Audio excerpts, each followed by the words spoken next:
नमस्कार विद्यार्थी मित्रांनो, आपल्या सर्वांचं स्वागत आहे जीके 24 मराठी या एज्युकेशनल चॅनलमध्ये. तर आजची अपडेट आहे आदिवासी विभाग भरती संदर्भात. आदिवासी विभाग भरतीचे निकाल आता जाहीर होत आहेत. तर आज आपण एका पदाचा जो काही निकाल लागला त्याच्या संदर्भात माहिती पाहणार आहोत आणि त्यासोबतच 45% पेक्षा जास्त ज्यांना कमी गुण आहेत त्यांचं काय झालं त्याची देखील माहिती पाहूया. चला तर मग सुरुवात करूया आजच्या व्हिडिओला.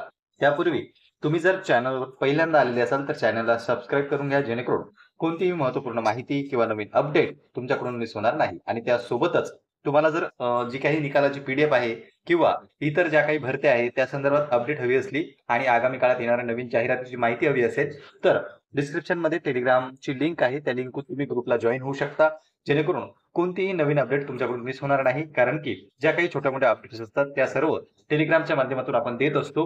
ते प्रत्येक अपडेटवर व्हिडिओ बनवणं शक्य नाही. त्यामुळे ज्या काही छोट्या मोठ्या अपडेट्स आहेत किंवा नवीन जाहिराती आहेत त्याची माहिती तुम्हाला टेलिग्रामच्या माध्यमातून मिळेल, म्हणूनच टेलिग्रामला जॉईन व्हा. तर या ठिकाणी पहा मित्रांनो, ही यादी प्रसिद्ध करण्यात आलेली आहे. एकूण 52 पेजेसची ही यादी आहे, म्हणजे 52 पानाची यादी आहे. या यादीमध्ये तुमचं नाव, त्यानंतर रोल नंबर ह्या सर्व बाबी त्यांनी मेन्शन केलेल्या आहेत. सर्वात प्रथम पहा, आदिवासी विकास आयुक्तालय, महाराष्ट्र राज्य, नाशिक, आणि 23 मे 2025 म्हणजे लेटेस्ट अपडेट आहे. आदिवासी विकास भरती 2024 बाबत जाहीर सूचना. दिनांक 5/10/2024 रोजी आदिवासी विकास विभागातील 17 पदनामांच्या एकूण 661 रिक्त पद भरतीसाठी किंवा पदांसाठी सरळ सेवा जाहिरात प्रसिद्ध करण्यात आली होती. आणि त्यामधील प्रयोगशाळा सहाय्यक म्हणजे कोणतं, लॅबोरेटरी असिस्टंट ज्याला आपण म्हणतो, बऱ्याच कमेंट्स देखील आपल्याला आलेल्या होत्या त्या संदर्भात. तर जे प्रयोगशाळा सहाय्यक हे पद आहे, या पदाची परीक्षा 24 फेब्रुवारी 2025 रोजी पार पडली होती.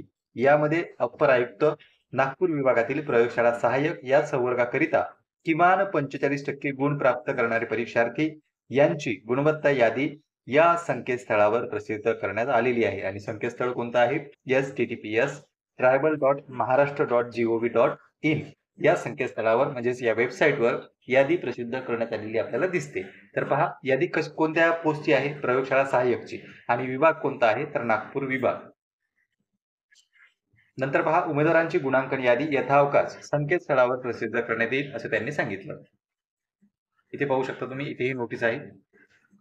इथेही त्यांनी मेन्शन केलेलं आहे की सन 2024 मधील अधीक्षक प्रयोगशाळा सहाय्यक पदाची परीक्षार्थींची गुणवत्ता यादी किमान 45% गुण धारक प्राप्त प्रसिद्ध करण्यात आलेली आहे. याचा उल्लेख का वारंवार होतोय, यापूर्वीच आपण सांगितलं होतं की जाहिरातीमध्ये 45% हे मेन्शन आहे, आणि ते आहे महाराष्ट्र गव्हर्नमेंटच्या GR नुसार. म्हणजेच तुमची जर 200 गुणांची परीक्षा झालेली असेल तर तुम्हाला किमान 90 गुण मिळवणं कंपल्सरी आहे किंवा त्यापेक्षा जास्त गुण मिळवणं कंपल्सरी आहे, अन्यथा तुमचा यादीमध्ये समावेश होणार नाही. आणि इथे सुद्धा असं झालेलं आहे, ज्यांना ज्यांना 90 पेक्षा कमी गुण आहेत त्या विद्यार्थ्यांची नावे यादीमध्ये नाहीत. फक्त 90 ज्यांना मार्क्स आहेत 90 किंवा त्यापेक्षा जास्त त्यांचीच नावे या यादीमध्ये प्रसिद्ध करण्यात आलेली आहे. तर हा जो सर्व त्यांनी माहिती दिली ही आपल्याला वाचण्याची आवश्यकता नाही.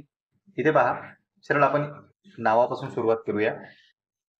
प्रथम जर आपण पाहिलं तर सर्वात प्रथम आहे रोल नंबर, त्यानंतर आहे रजिस्ट्रेशन नंबर, नंतर आहे तुमची कॅटेगरी की तुम्ही कोणत्या कॅटेगरीमध्ये येता, त्यानंतर अप्लाय केलेली कॅटेगरी की एक आहे तुमची कॅटेगरी, दुसरा आहे अप्लाय केलेली कॅटेगरी, नंतर आहे मेल फिमेल, नंतर तुमची डेट ऑफ बर्थ, संपूर्ण नाव झाल्याच्या नंतर आहे की प्रत्येक विषयात मिळालेले मार्क्स, मराठी असो, इंग्लिश असो, जीके असो, GS असो, इथे तुम्ही पाहू शकता. आणि सर्वात नंतर जे आहे ते आहे टोटल आउट ऑफ मार्क, म्हणजे 200 पैकी एकूण किती मार्क पडले ते, नंतर डोमेसाईल, आणि सर्वात शेवटी आहे तुमचं हायर क्वालिफिकेशन 10वी आणि 10वी मध्ये मिळालेले पर्सेंटेज. तर अशा पद्धतीने या ठिकाणी सर्व माहिती त्यांनी मेन्शन केली. कॅटेगरी सुद्धा मेन्शन आहे, तुमची डेट ऑफ बर्थ सुद्धा मेन्शन आहे, मेरिट लिस्ट सुद्धा मेन्शन आहे. यावरून तुम्ही जागा जर पाहिल्या तर जागेवरून एक अंदाज तुम्हाला येऊ शकतो की तुमचं सिलेक्शन होणार आहे किंवा नाही.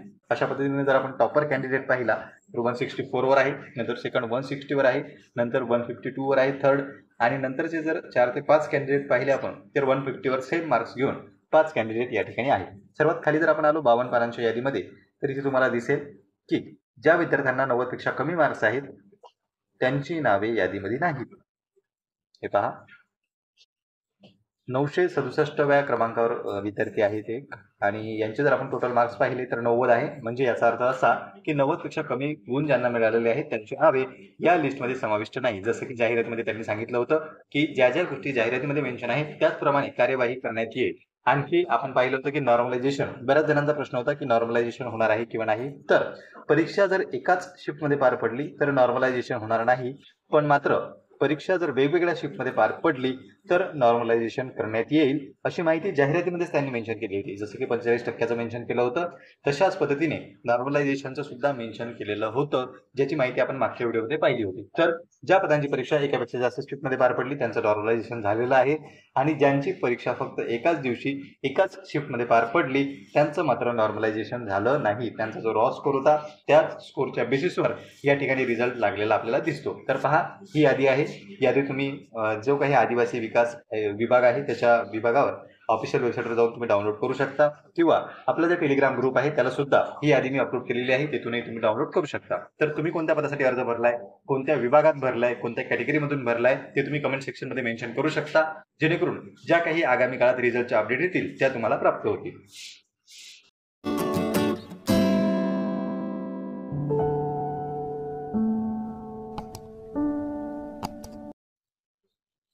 नमस्कार विद्यार्थी मित्रांनो, आपल्या सर्वांचं स्वागत आहे जीके 2 मराठी या एज्युकेशनल चॅनलमध्ये. तर आजची अपडेट आहे आदिवासी विभाग भरती संदर्भात.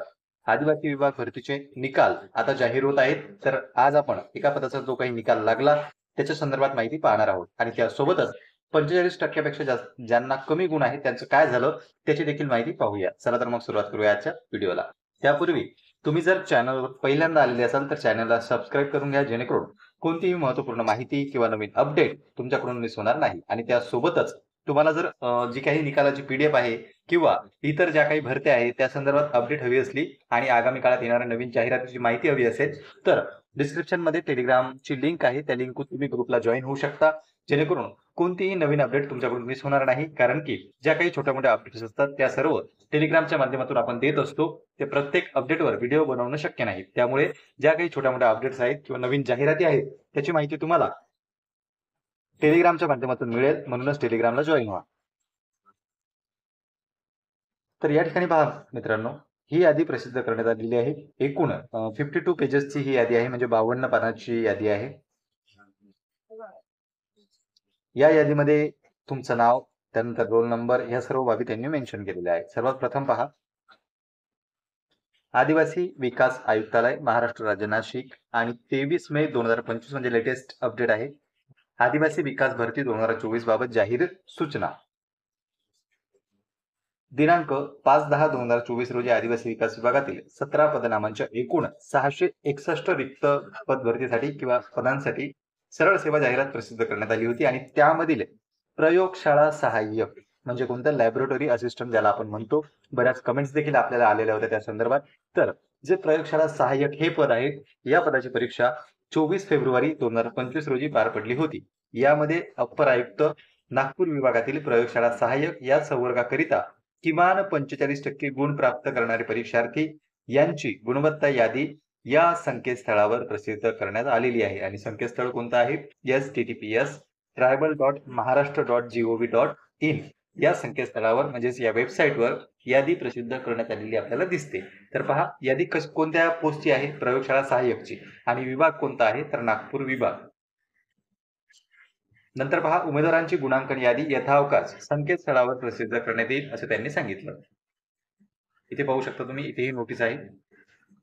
इथेही त्यांनी मेन्शन केलेलं आहे की सन 2024 मधील अधीक्षक प्रयोगशाळा सहाय्यक पदाची परीक्षार्थींची गुणवत्ता यादी किमान 45% गुण धारक प्राप्त प्रसिद्ध करण्यात आलेली आहे. याचा उल्लेख का वारंवार होतोय, यापूर्वीच आपण सांगितलं होतं की जाहिरातीमध्ये 45% हे मेन्शन आहे, आणि ते आहे महाराष्ट्र गव्हर्नमेंटच्या GR नुसार. म्हणजेच तुमची जर 200 गुणांची परीक्षा झालेली असेल तर तुम्हाला किमान 90 गुण मिळवणं कंपल्सरी आहे, किंवा त्यापेक्षा जास्त गुण मिळवणं कंपल्सरी आहे, अन्यथा तुमचा यादीमध्ये समावेश होणार नाही. आणि इथे सुद्धा असं झालेलं आहे, ज्यांना ज्यांना 90 पेक्षा कमी गुण आहेत त्या विद्यार्थ्यांची नावे यादीमध्ये नाहीत. फक्त 90 ज्यांना मार्क्स आहेत 90 किंवा त्यापेक्षा जास्त त्यांचीच नावे या यादीमध्ये प्रसिद्ध करण्यात आलेली आहे. तर हा जो सर्व त्यांनी माहिती दिली ही आपल्याला वाचण्याची आवश्यकता नाही.